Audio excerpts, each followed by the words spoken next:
monsieur. Je lui laisse se présenter toute seule. Bonjour monsieur.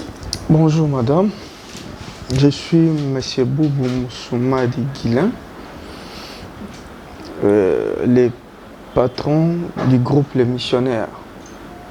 Donc voilà, en quelque sorte, c'est ce que je peux vous dire. Est-ce que vous pouvez me parler un peu plus de votre entreprise, monsieur? Donc quand on dit groupe missionnaire, là-dessus on voit il y a une multitude des entreprises. Donc le groupe missionnaire est constitué de 4 sociétés.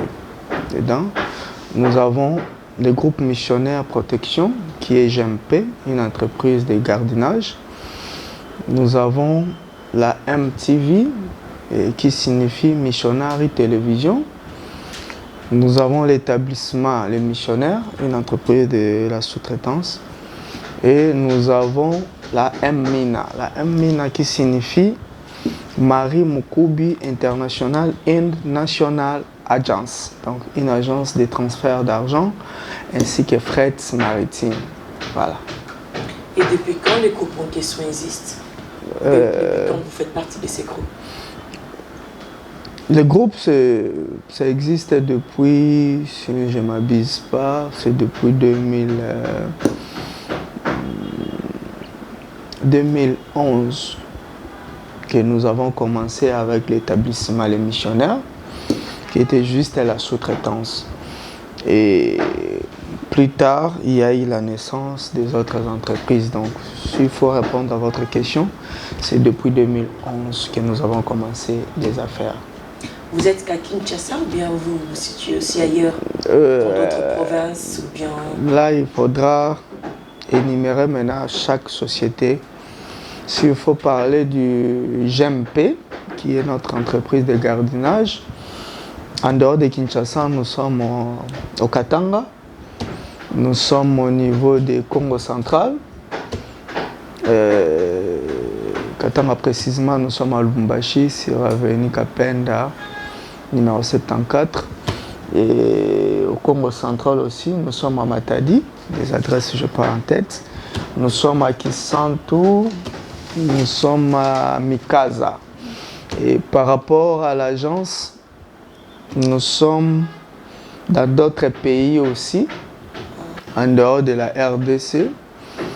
La MMINA, nous sommes à Bénin, nous sommes à Dubaï, et nous sommes encore en Afrique du Sud. J'allais d'ailleurs voyager aujourd'hui pour déjà installer un bureau. J'ai changé un peu les programmes par rapport à d'autres réalités. Mais voilà un peu. En vous écoutant, c'est vraiment grand. Donc comment est-ce que vous gérez votre plan de temps en tant que... Ben oui, vous êtes un chef d'entreprise, PDG. Comment vous gérez votre temps professionnel et votre temps familial en tant que parent? C'est clair, non? Une entreprise ne peut pas gérer à une seule personne, non. Je suis le PDG dans différentes entreprises, j'ai des DG, j'ai des directeurs généraux qui dirigent. Et moi, je suis en train de chapeauter en tant que PDG. Et ça, tout est anormal, hein? Tout est anormal, les enfants, tout est anormal parce que je suis père de famille. Et il n'y a pas de souci de ce côté-là. Il n'y a pas de souci parce que mes directeurs généraux me font rapport. Il n'y a pas de souci. Est-ce que ça a été facile de commencer des activités que vous faites et que ça a été facile pour vous? Non, non. S'il faut dire que c'était facile, là, je dirais c'est faux. Toute chose, il y a d'abord ce qu'on appelle la détermination. Si vous êtes déterminé à y arriver quelque part, vous allez y arriver. Moi, pour une petite histoire, j'ai fini à l'INIKIN en droit. Je suis avocat, malgré que je les explique par rapport aux activités. Je crois que j'avais informé les barreaux avant de lancer aux activités en question. J'étais avocat, j'ai fini en 2006 à l'INIKIN. on a commencé la profession qui n'est pas aussi facile. Mais tellement la vision, c'était d'aller plus loin. Je me disais, aujourd'hui, pour être riche, ce n'est pas il faut aller voler l'argent de la politique ou faire quoi que ce soit. Le plus riche au monde, ce sont les hommes d'affaires. Tellement c'était les soucis, en 2008, j'avais créé une école que je n'ai pas énumérée ici, Collège Les Missionnaires, en 2008, où nous avons... Il y a les diplômés, ils sont sortis dans notre école aussi. 2008, j'ai créé le Collège Les Missionnaires avec 7 options. Nous avons fonctionné. De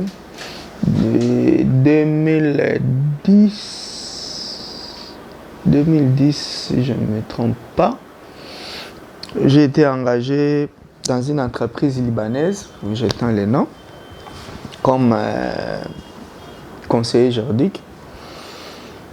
Après quelques temps, j'avais dirigé aussi cette entreprise comme représentant légal par rapport aux responsables libanais qui étaient là. Il m'a confié la charge des représentants légaux. Quand je suis allé, l'entreprise était presque en faillite. Alors il y avait un ami grec, ensemble. Lui, il dirigeait les départements techniques et... C'était technique ou quoi encore?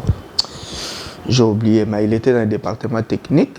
Moi, on m'a confié juridique et administration. Les patrons déjà étaient prêts à vendre l'entreprise. Il nous a dit non, je vous ai confié cette entreprise. Je vais voir les résultats, après on va décider quant à ça. Tellement les patrons étaient plus amis aux Grecs. Et au finish, nous avons remonté quand même la pente. L'entreprise a pris l'ampleur.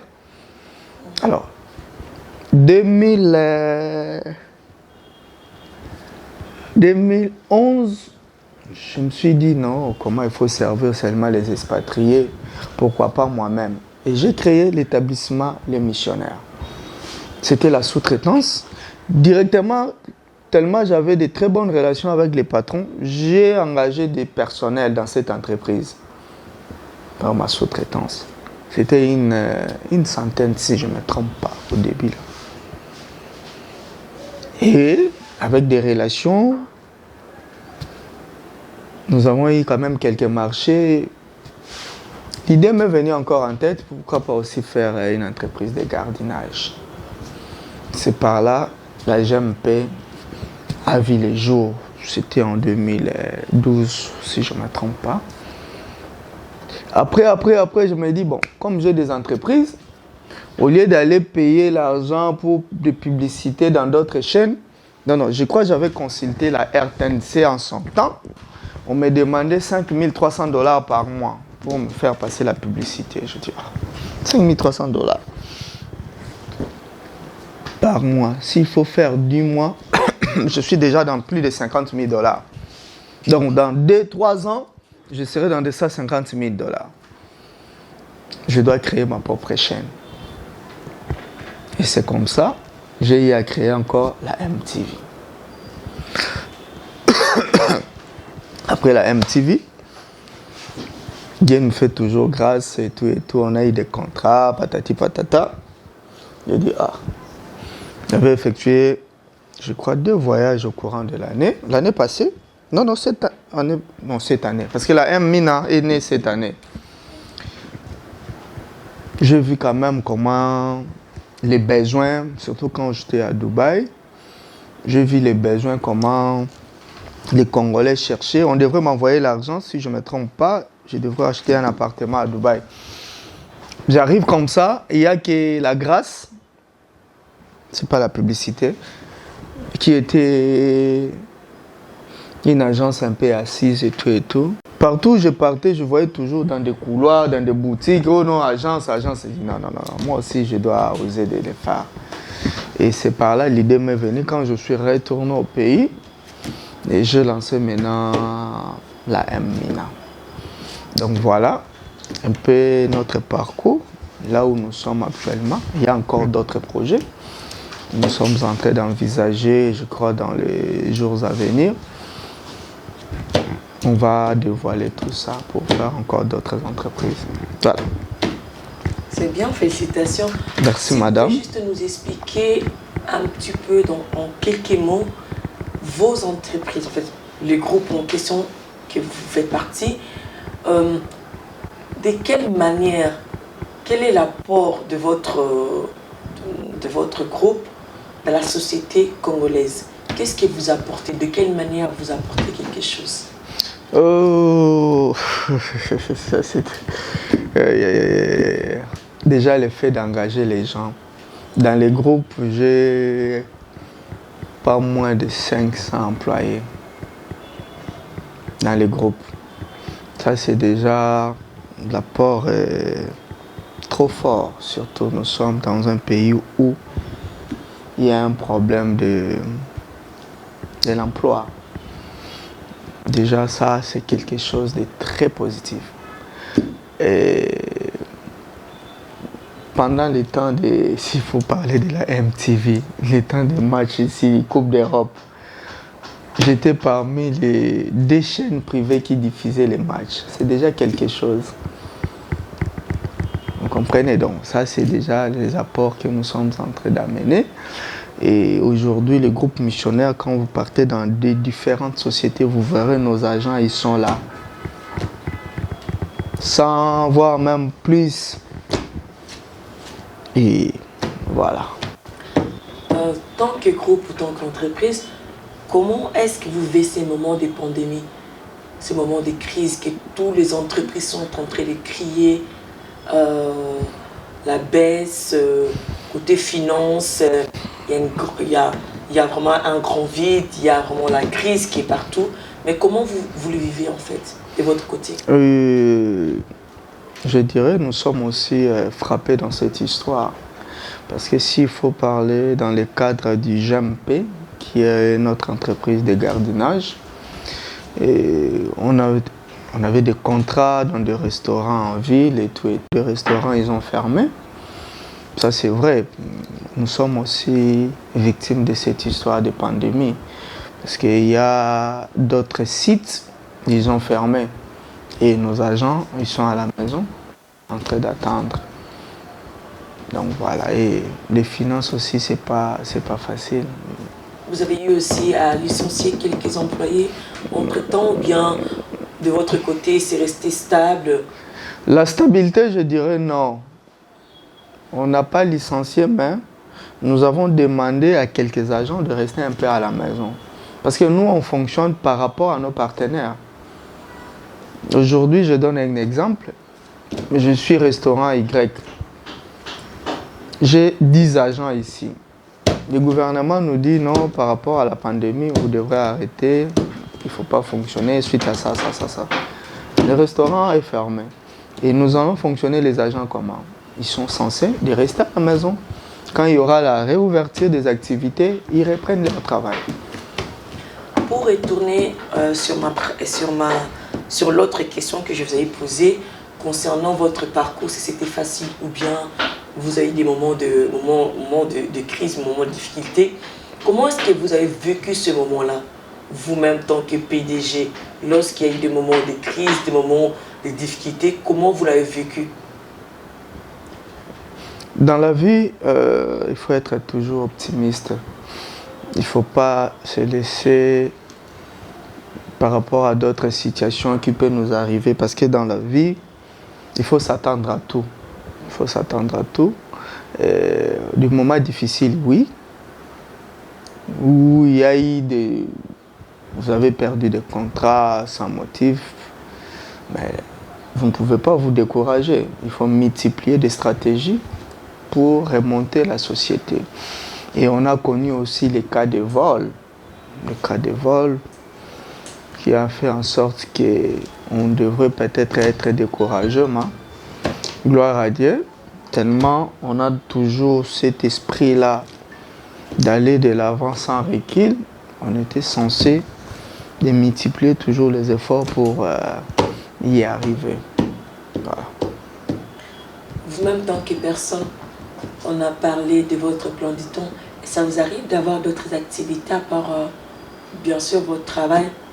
Vous avez d'autres activités que vous faites à côté, des loisirs, tant que personne?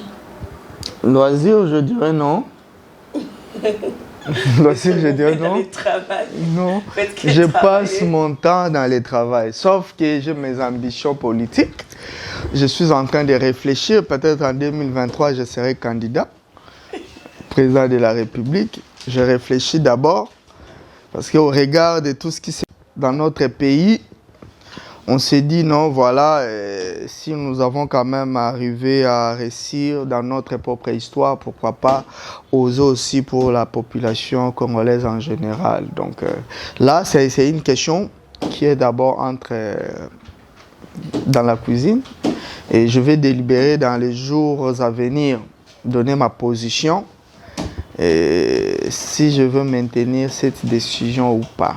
Mais 70% déjà des chances, je pourrais être candidat à la présidence de 2023, s'il y aurait élection, bien sûr. Merci de nous dévoiler vos secrets. Voilà. Est-ce que vous êtes fier de vous? Je suis trop fier de moi. Tu sais, mon père, il fut un fonctionnaire de l'État, fonctionnaire de Mobutu. Je suis trop fier de moi. Parce que je dirais, même pas à 100%, mais j'ai eu quand même à réussir. Vous comprenez, j'ai eu quand même à réussir. Je n'ai pas fait la politique pour voler l'argent, avoir tout ce que j'ai aujourd'hui. Je n'ai pas non plus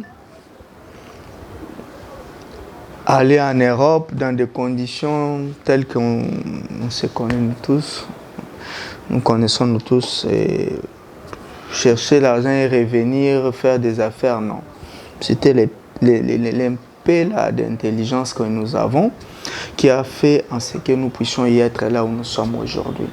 Parce que je vous ai relaté quand même l'historique. J'ai commencé une école. Si j'avais dépensé, exemple, 10 000 $ pour créer une école. Je suis arrivé à l'établissement Les Missionnaires, j'ai dépensé ce que j'ai dépensé. Je suis arrivé, vous connaissez quand même dans notre pays comment les choses ça se passe, s'il faut créer une entreprise. Et ce sont des entreprises réelles, reconnues, nous payons les taxes de l'État, nous sommes en ordre en tout et pour tout. Vous connaissez la réalité, comment ça se passe. Donc s'il faut dire que, s'il faut répondre à votre question, je suis trop fier de moi. Je peux te dévoiler encore d'autres secrets. Les amis que j'ai eu à étudier avec à l'INIKIN, ils sont aujourd'hui mes travailleurs. Et nous avons fini le même jour, je les ai engagés. Donc je suis fier de moi. Vous avez des Et surtout, ce n'est pas de l'argent sale que nous avons gagné. C'est comme ça, je demande, les jours où je vais annoncer que je serai candidat, il faut nous donner la chance. Est-ce que vous avez des conseils à donner? Oui, ça ne peut pas manquer. On vous écoute. Je demande aux amis de faire comme nous autres. De faire comme nous autres, là. Tu vois, les journées, ce sont là. Ça, c'est la MTV, c'est ma chaîne. Et tout ce monde, on les a engagés. Vous comprenez? Donc, c'est-à-dire quoi? Il faut dans la vie être déterminé. Il faut être déterminé. Moi, j'ai été déterminé. Je disais toujours à ma maman, ma pauvre mère, que son nom me repose un peu.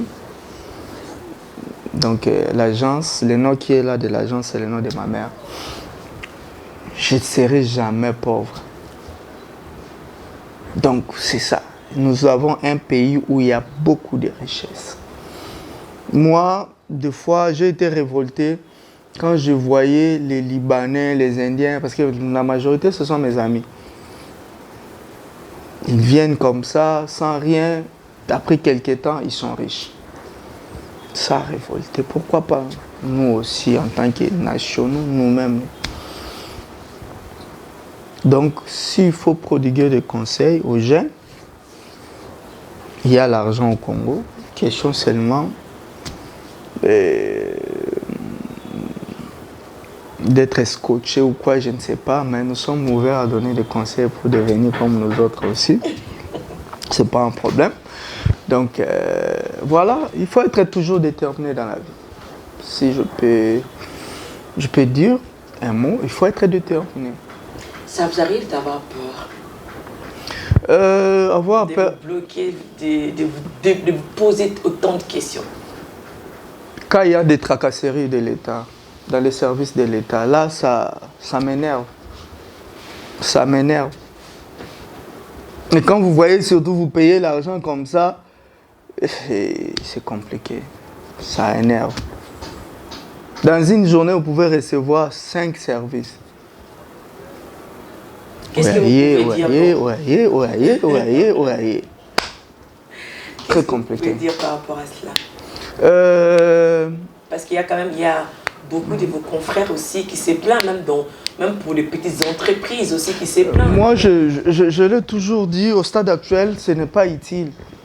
Nous avons nos cartouches aussi, on est en train de préparer. Je vous ai dit, sauf en prévu, nous serons candidats président de la République.